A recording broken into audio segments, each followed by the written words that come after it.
Hey all, welcome to the Clown Guide for Killer Klowns, the game for all your invasion needs. Of course, I need to get the obvious out of the way.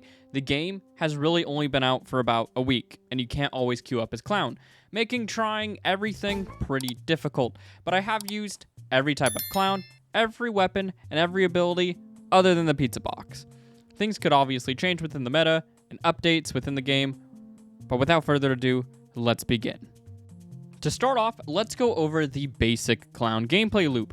As a Clown, you spawn in and the goal is simple. Eliminate as many humans as you can. To aid you in your conquests, make sure to cotton candy up exits to buy you as much time as possible. There are 5 exits within the game: a portal, a boat, a bridge, which can only be cotton candied when the planks of wood are up, a bunker, and an ice cream truck. The ice cream truck is unique in that it only appears in the final moments of the game.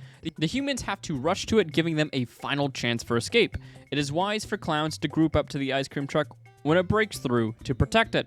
There will be a noise notification to alert Clowns as to where this truck crashes through. Cotton candying up objectives means survivors have to get through this stuff first before putting in the objective items. To cotton candy up objects, simply shoot your cotton candy weapon at the objective. There will be a little word prompt to do so. Aiming the weapon in this area should do the trick. Now, the fun part of Clowns, hunting humans. When humans rush around, they will make these little noise bubbles to show the Clowns where to go. Head over to said area, find the human, and begin chase. There are really 2 choices when damaging humans. You can either go straight to cotton candying up humans, or use your damage weapon to knock humans down. Once a human is knocked down, you can either keep hitting them to finish them, perform a clowntality to get them out of the game, or you can cotton candy them up to store them onto a cotton candy machine. Something worth noting is once a human dies, the humans can revive all of their teammates once in a trial. This resurrection machine can also be cottoned up.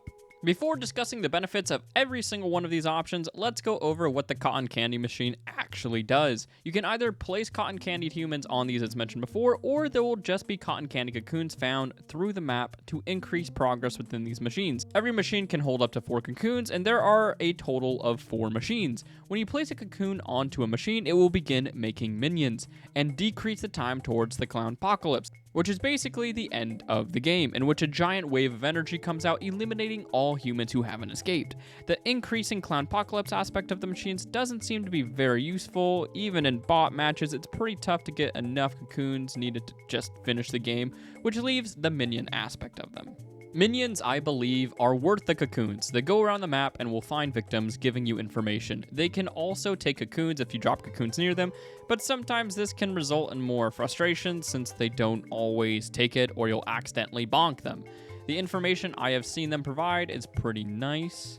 There's also the chance that while in chase, a human accidentally runs into them. The minion will attach themselves to the human and result in a pretty easy chase. The information is the biggest factor for me that makes the cocoons worth it.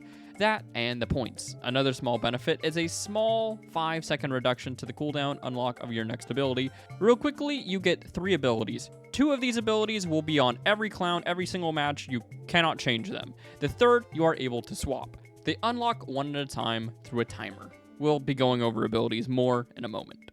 In transporting cocoons, you should throw them, go to the cocoon, pick it up, and throw them once again towards the machine and rinse and repeat until you actually get it to the machine, since carrying the cocoons straight to the machines just takes too long. Now let's bring it back to the downed human. Continuing to whack the human gives the benefit of allowing you to get DPS out on other humans as well in the area, which is great if they're trying to rush an objective in front of you. You just have to keep in mind that a human is only downed for 10 seconds. After that, they'll pick themselves back up. If you are confident you can eliminate them fast enough while also inflicting pressure on other humans in the area, this is a great option. The clowntality option has the nice feature of invincibility frames. If you are surrounded by humans and need to buy some time for your abilities to come back, or another clown to show up, this is the option to go with. Of course, this isn't nearly as worth it if there are other humans in the area who are about to finish an objective. To perform a clowntality, simply hold the button prompt of whatever button it tells you to do so when they're downed.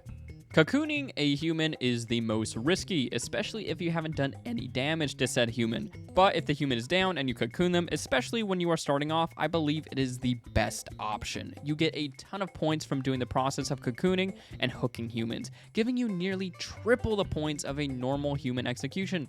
It'll level up your account much faster, allowing you to gain access to the other weapons. It also creates more minions. Now let's go over the risk of cocooning a human. For starters, if the human has any sharp object, they can release themselves from the cocoon.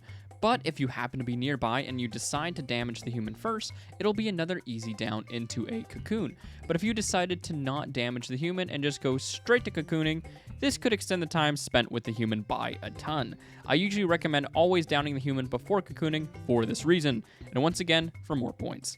And of course, the human takes time to die within the cocoon, unlike the insta-death that is the clowntality or just smacking them while they are down. Now let's go over all the abilities and weapons that you'll be using to aid your conquest. The first ability is the clown jump. This ability will always be the first to unlock. You simply hit the prompt to activate it, pick where you want to go, and boom. It's used for maneuverability to get around the map. It can also be used to attempt to cut off humans in chase. The second clown ability that will always unlock after the jump is LOL. LOL is very basic. It increases your clown speed, damage, and regenerates health. I find it's best to use it when you're being ambushed by a human. If they start knocking a decent chunk of your health down, pull this out to keep yourself alive. Humans can kill you very quickly if they have the right equipment, so be very cautious and aware of how much damage you are taking. If you happen to die to a human, you'll respawn after 45 seconds of waiting. And something to note, if the human does down you, then you have to mash whatever button it tells you to mash and you'll pick yourself back up. If the human doesn't have any sharp objects on them or a gun, then they actually cannot physically kill you.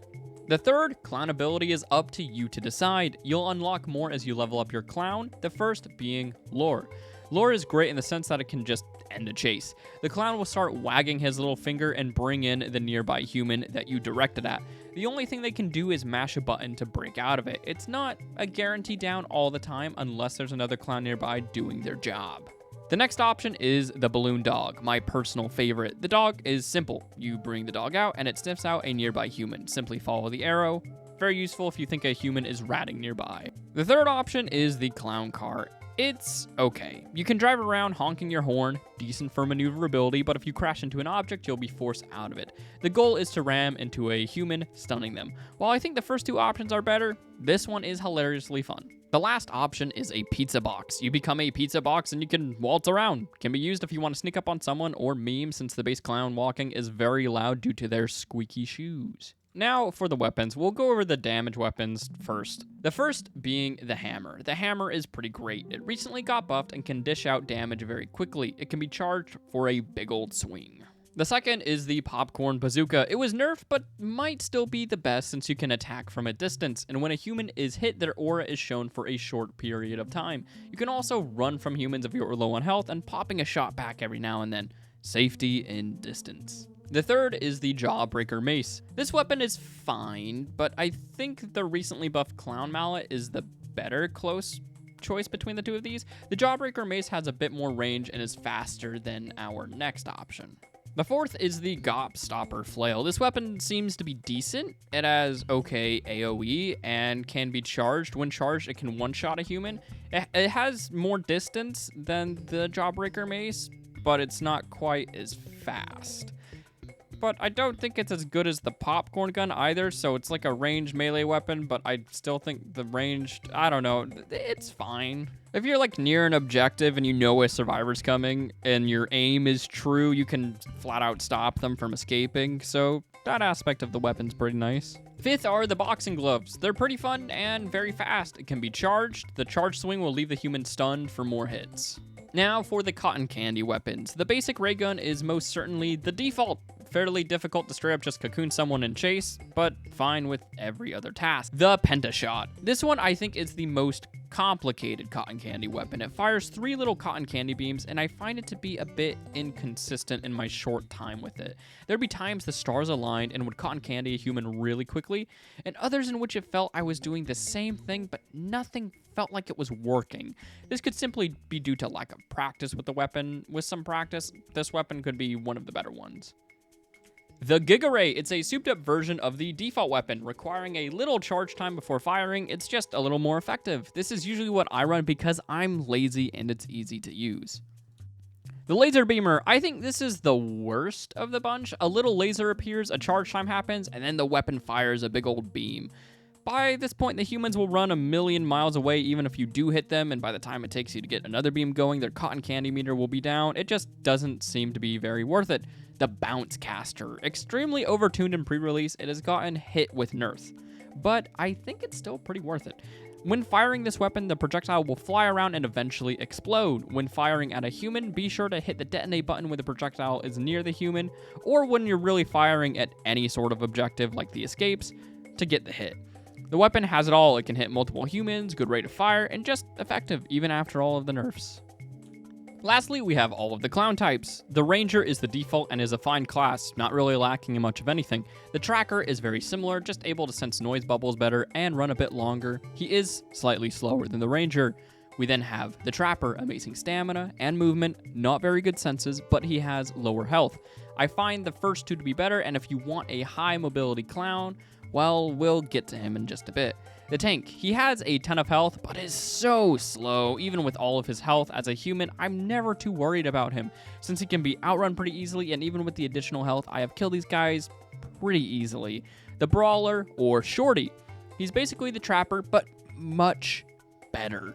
He also has lower health, but what makes him more worth it is his size. His hitbox is a little odd, and the little gremlin can be kind of tough to hit, making the lower health much more worth it.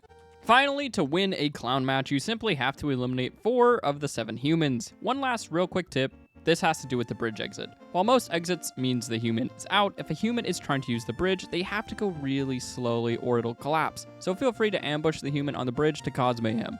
There's a strong chance you'll get the upper hand in the encounter since it takes a while to get them across the bridge. And I do believe that is if. If the guide has proved helpful in any way, please drop a like. Now go invade Earth. Those humans won't cotton candy themselves.